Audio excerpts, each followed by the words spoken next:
The frontline soldier I knew lived for months like an animal and was a veteran in the cruel, fierce world of death. Everything was abnormal and unstable in his life. He was filthy dirty, ate if and when, slept on hard ground without cover. His clothes were greasy, and he lived in a constant haze of dust, pestered by flies and heat, moving constantly, deprived of all things that once meant stability.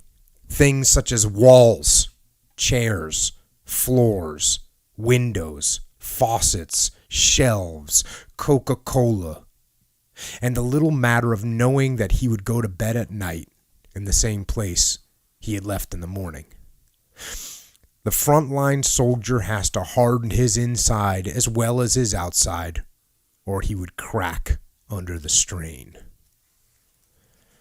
Some thoughts from Ernie Pyle, out on a ship, getting ready for this invasion, talking about what the soldiers were like. And he'd been in Africa, and now he's out there with sailors, and he has something to say about the sailors as well.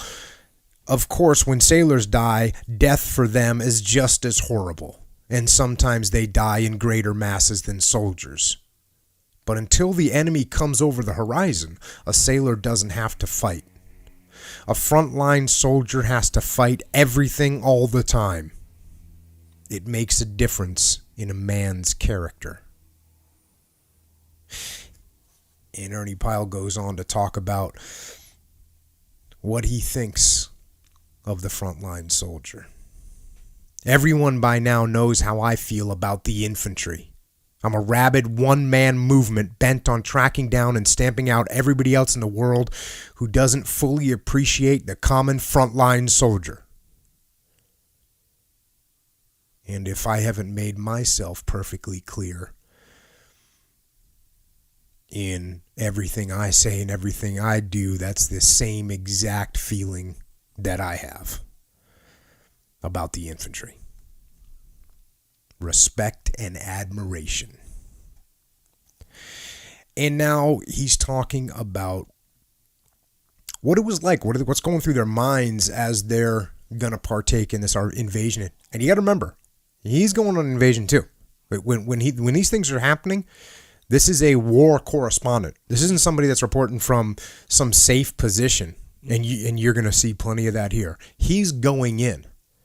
So he can relate to what the troopers are going through mentally. And this is a very, really accurate description. Back to the book. I don't believe one of us was afraid of the physical part of dying. That isn't the way it is. The emotion is rather one of almost desperate reluctance to give up the future. They're not afraid of the physical stuff. It's the reluctance to give up the future.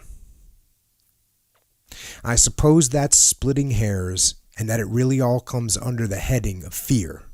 Yet somehow there is a difference. These gravely yearned for futures of men going into battle include so many things.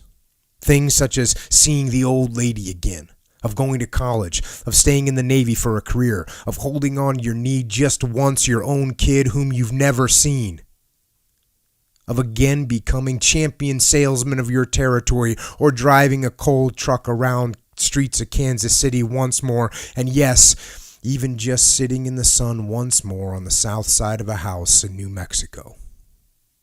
When we huddled around together on the dark decks, it was these little hopes and ambitions that made up the sum total of our worry at leaving, rather than any visualization of physical agony to come. Very, very accurate.